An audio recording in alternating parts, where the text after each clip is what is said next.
값을 알면 태도가 달라진다. 값을 알면 태도가 달라진다. 라는 말씀의 제목을 가지고 하나님 말씀을 나누도록 하겠습니다. 제가 어릴 적에 좋은 복음성가를 들으면서 철없이 이런 생각을 한 적이 있습니다. 어차피 복음성가 만든 거 다 은혜 받으려고 만든 건데 공짜로 다 풀면 되지 왜 책으로 만들어 팔고 테이프로 만들어 파는 거야? 라고 생각한 적이 있었습니다. 그런데 어떤 목사님이 이런 말씀을 하시고 나니까 고개가 끄덕여지더라고요. 너무 좋은 거긴 한데 그냥 무료로 주면 사람들이 그 값어치를 잘 모르니까 약간의 값은 치르게 하고 파는 것이 그 사람들에게 더 은혜롭다. 듣고 보니까 맞는 말이더라고요. 제가 지금 그러고 나서 생각을 해보니까 제가 중학교 때 수학 학원을 다녔거든요. 정말 잘 가르치는 원장님이 열정을 가지고 가르치시는 원장님이었어요. 너무 잘 가르쳐 주시는데 그 원장님 그런 말씀하는 걸 들었습니다. 너무 가난한 학생이 있어서 예전에는 학원비를 안 받고 많이 가르쳐 주셨답니다. 그런데 이게 그저 가르쳐 주시면 더 열심히 해야 될 거 아닙니까? 그런데 이 학생들이 재밌게도 학원비를 안 받는 학생들은 어느 날부턴가 빈번히 결석을 하기 시작하고 이제 학원을 대충 다니기 시작한다는 거예요. 참 재밌지 않습니까? 우리 생각에 거저 은혜를 줬으면 더 열심히 해야 될 것 같은데 이렇게 거저 해주니까 이상하게도 학원을 빠지고 불성실해지더라는 거예요.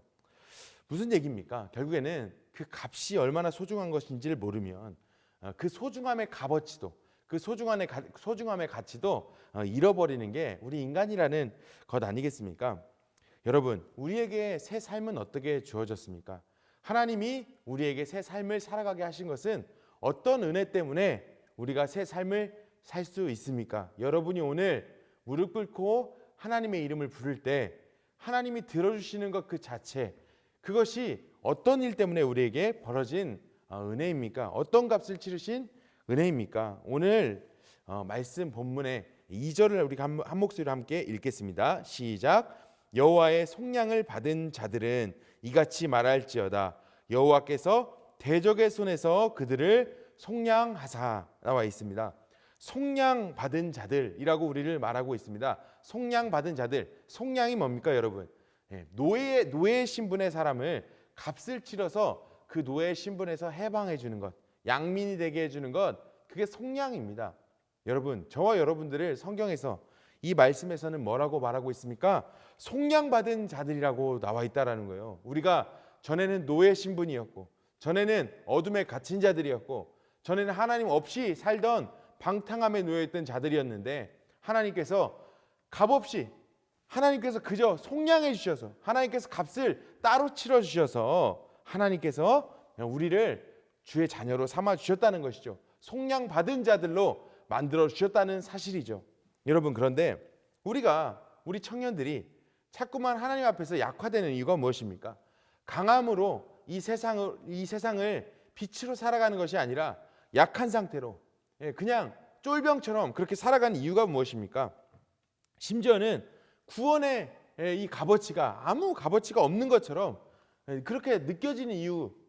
우리 청년들을 많이 봤을 때 과연 우리가 구원받은 사람인가라는 이게 착각이 들 정도로 이렇게 값어치가 없게 느껴진 이유가 무엇입니까? 바로 우리가 어디서 구원받았는지, 우리가 어떤 절박함에서 구원받았는지를 잃어버렸기 때문에, 잘 모르기 때문에 우리가 이렇게 약화되는 것 아닙니까? 우리는 하나님께서 말씀에 속량받은 자들이라고 분명하게 규정해주고 계신 것입니다. 여러분은 정말로 여러분이 살면서 큰 은혜를 거저 받아본 적이 언제입니까?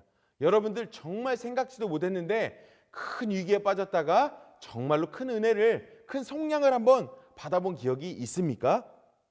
제가 이 속량받은 그 은혜에 대한 감격, 이것을 어떻게 한번 설명해 볼까 생각을 해보다가 저희 아버지가 예전에 해주신 이야기가 생각났습니다. 저희 아버지는 지방의 은행원으로 이렇게 근무를 평생을 하셨는데요. 저희 아버지가 이렇게 지금 교회 나오셨다 안 나오셨다 하시거든요. 근데 저희 아버지가 왜 그러냐면 이 교회에서 주로 대출 업무, 그리고 대출 받았다가 이걸 못 갚는 사람을 소송에 넘기는 그런 업무를 주로 많이 하셨거든요. 그래서 험한 일이라고 하시더라고요. 누군가를 소송에 넘긴다는 게 어떻게 쉬운 일이겠습니까? 그래서 이렇게 돈 빌리는 걸 그렇게 무겁게 여기셨거든요. 그런데 아버님이 어쨌든 이제 저희 엄마도 신앙생활을 정말 열심히 하시고 저희 아들들도 다 교회 생활 열심히 하고 하니까 아빠도 이 교회에 대한 이런 관심은 굉장히 많으신 분인데 이 은행에 오는 많은 이 분들 중에 교회 다니는 분들이 그렇게 많았답니다. 그래서 어떤 분은 나 목사임네 하면서 이 대접받으려고 하는 분들, 나 장로임네 하면서 이렇게 의시되는 분들 많이 있었답니다. 그래서 아버지가 그 모습이 별로 보기가 싫어가지고 교회 안 나간다고 이렇게 좀 그렇게 핑계를 많이 대시곤 했거든요. 그런데 저희 그런 아버지가 정말 그 사람은 장로다웠다. 정말 그분은 장로님이시다. 이렇게 말하시는 한 장로님 얘기를 한번 들려주시더라고요. 이제 저희 아버지가 이제 지방에서 근무를 하셨으니까 지방에서는 그 은행에서 이 곡식 수매를 하게 되거든요. 쌀하고 보리 수매를 때가 되면 하게 됩니다. 그런데 이게 어려운 농촌 사정의 이야기인데 이제 이 쌀하고 보리를 수매를 하게 되면 이거를 이제 다 해가지고 짊어서 트럭에 올리고 트럭에서 내리고 이런 일을 좀 해야 결국 쌀 창고에 넣을 수가 있는 거거든요. 그런데 이 농촌 현실이 어렵다 보니까 나이 드신 분들이 많지 않습니까? 그나마 좀 힘이 있는 사람들은 이거를 쌀 등짐을 져가지고 이 트럭으로 올리고 내리고를 하는데 이 나이 드신 노인분들 그걸 못 한다는 거예요. 그러면 이거를 일꾼을 사서 이거를 내려버리면 남는 게 없는 거예요, 농민들한테. 그러니까 실컷 1년 내내 농사 져놓고 가져가는 게 없는 거예요, 집으로. 그러니까 얼마나 안타까운 사정입니까? 그런데 어떤 한 분이 그냥 자기 일도 아닌데 동네 그런 나이 많은 노인분들 이렇게 어려운 그런 상황에 놓여서 일꾼 품삯 줄 돈이 없는 그런 분들 일마다 오셔서 수매 때마다 오셔서 이 등짐을 지시는 한 분이 계시더라는 거예요. 그분이 알고 보니까 동네 분들이 그냥 고개를 쿠벅쿠벅 숙이고 그렇게 존경을 하는데 이분이 알고 보니까 장로님이시더라는 거예요. 그래서 저희 아버지가 참 저 사람 진짜 장로답다.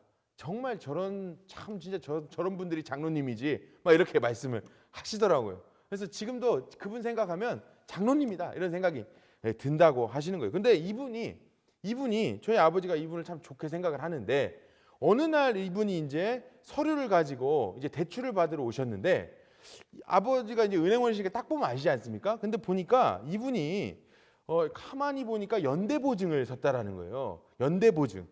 지금은 이제 폐지가 됐거든요. 아주 악한 제도라고 해서.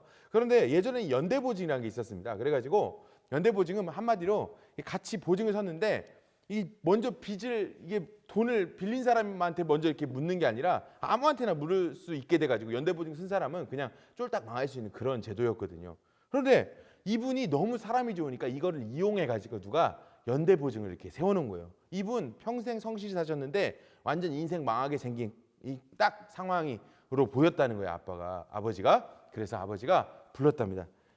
장로님, 제가 저희 아내도 신앙생활을 열심히 하고 저희 아들도 신앙생활 열심히 합니다. 근데 제가 장로님 너무 제가 마음으로 좋아해서 제가 이렇게 말씀을 드리는데 장로님 지금 큰 위기에 빠지셨습니다. 장로님 지금 보니까 연대보증 쓰셔가지고 여태까지 평생 하셨던 거 다 잃게 생기셨거든요. 잘못하면 장로님 정말 큰일 납니다. 그러니까 제가 이제부터 팁을 드릴 테니까 요대로 해가지고 이거를 반드시 해결하십시오. 목숨 걸고 해결하지 않으면 정말로 큰일 나십니다. 하고 아버지가 오랫동안 근무하시면서 얻은 그 팁들로 이분을 그 위기에서 벗어날 수 있도록 그것을 취소시킬 수 있도록 이렇게 도움을 주셨다는 거예요. 이분이 너무 좋은 장로님이어서 마치 이 가족들 생각도 나고 그래가지고 그래서 이 장로님이 정말로 알아보니까 큰 위기였고 아버지가 주신 팁으로 그 위기를 벗어나셨다. 그 얘기를 들었거든요. 그런데 이 이야기가 10년도 더 지난 이야기거든요. 그런데 아버지 말씀이 재밌는 게 그렇게 존경받고 많은 사람들이 그렇게 좋아하는 이분이 저희 아버지한테 그렇게 명절 때마다 인사를 오시는 거예요. 왜 인사 오시겠어요? 너무 고마우니까 인사를 오는 거예요.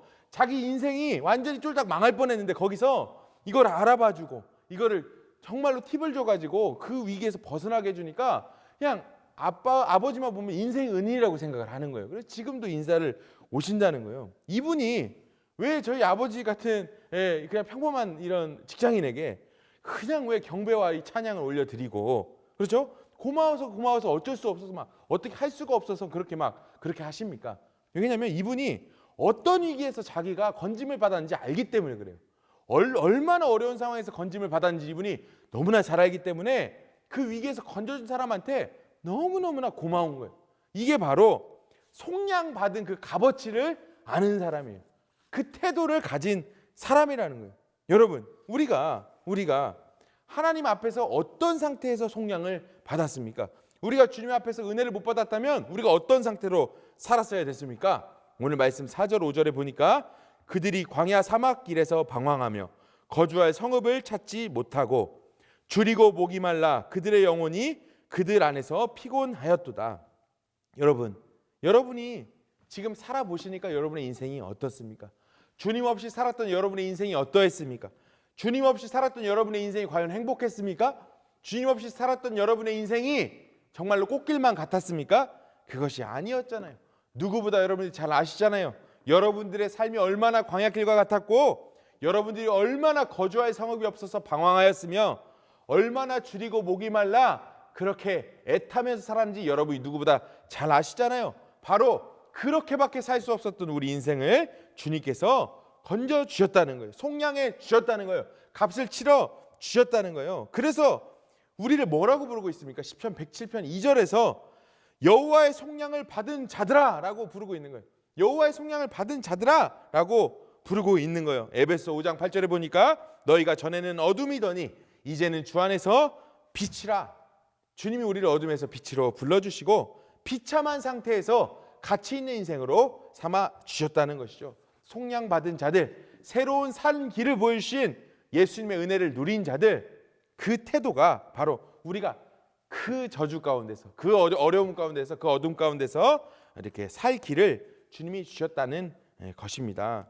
그래서 로마서 8장 12절에 보니까 사도 바울도 이렇게 고백하죠. 그러므로 형제들아 우리가 빚진 자로 돼. 무슨 빚을 졌습니까? 복음의 빚을 졌죠. 무슨 빚을 졌습니까? 구원의 빚을 졌죠. 주님이 값없이 주신 너무나 큰 값어치, 너무나 크기 때문에 값없이 줄 수밖에 없었던 그런 은혜를 우리에게 주신 것입니다. 속량의 값을 정확히 알고 어둠에서 빛으로 부르신 그 값어치를 알고 빚진 마음으로 하나님 앞에서 충성을 다짐하는 주의 청년들이 되시기를 바랍니다. 오늘 말씀을 통해서 깨닫는 두 번째는 너무 좋은 것도 요청해야 얻을 수 있다라는 것입니다. 너무 좋은 것도 요청해야 얻을 수 있다.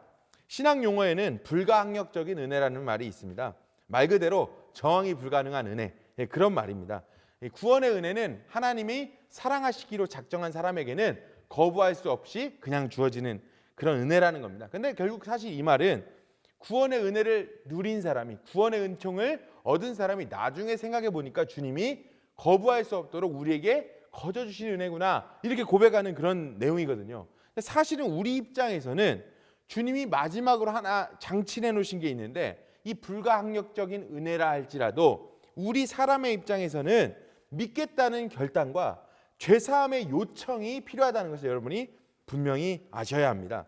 은혜는 값없이 주시지만 하나님이 그 값없이 주시는 그 저항 불가능한 은혜도 하나님이 우리에게 요청하시도록 그런 장치를 마련해 주셨다는 거예요. 어떤 사람들은 이런 말을 합니다. 목사님, 전 예수님 한번 믿고 싶은데 그냥 예수님 뿅 하고 나타나주면 안 돼요? 그럼 내가 잘 믿을 텐데. 잘 생각해보면 그렇게 생각할 수도 있을 것 같은데 그런데 여러분 정말로 그럴까요? 예수님 뿅 하고 나타나면 우리가 예수님 정말 잘 믿을 수 있을까요? 그렇지가 않다는 거예요. 저는 정말로 기도로 고침받고 지금 예수님 안 믿는 사람들을 여러 봤습니다. 정말로 기도 많이 해서 그냥 이 어려움만 극복하게 해주시면 예수 잘 믿겠다고 했다가 돌아선 사람들을 많이 봤습니다. 그런데 뿅 하고 나타나시면 예수님 믿는다고요? 그럴 리가 없습니다. 은혜를 충만히 받아도 때로는 엄한 짓을 하는 우리가 뿅 하면 예수님이 뿅 하고 나타나시면 다 될 것 같고요? 될 것 같다고요? 그렇지 않다는 것이죠. 오늘 이 말씀을 6절을 보니까 이렇게 나와 있습니다. 이에 그들이 근심 중에 여호와께 부르짖음에 그들의 고통에서 건지시고. 여러분, 하나님의 은혜도 어떨 때 우리에게 주십니까? 부르짖을 때 주신다는 거예요. 부르짖을 때 그 고통 가운데서 건져 주신다는 것입니다. 속량받은 그 은혜도 부르짖을 때 누릴 수 있다라는 것입니다. 여러분, 우리의 실존이 너무나 잘 알지 않습니까?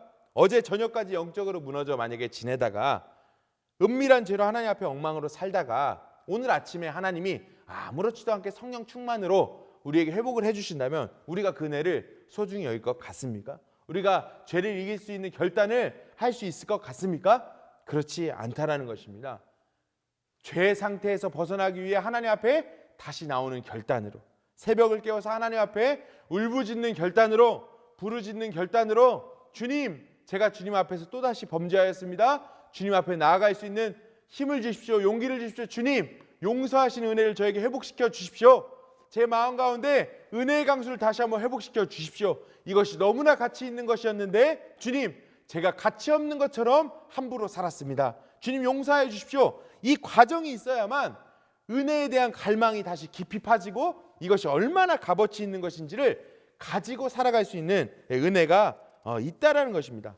부르짖을 때만 소중함이 생길 수 있다라는 것입니다. 잠언 8장 17절에 나를 사랑하는 자들이 나의 사랑을 입으며 나를 간절히 찾는 자들이 나를 만날 것이니라 라고 말씀해주고 계십니다. 시편 103편 14절에 이는 그가 우리의 체질을 아시며 우리가 단지 먼지뿐임을 기억하심이로다.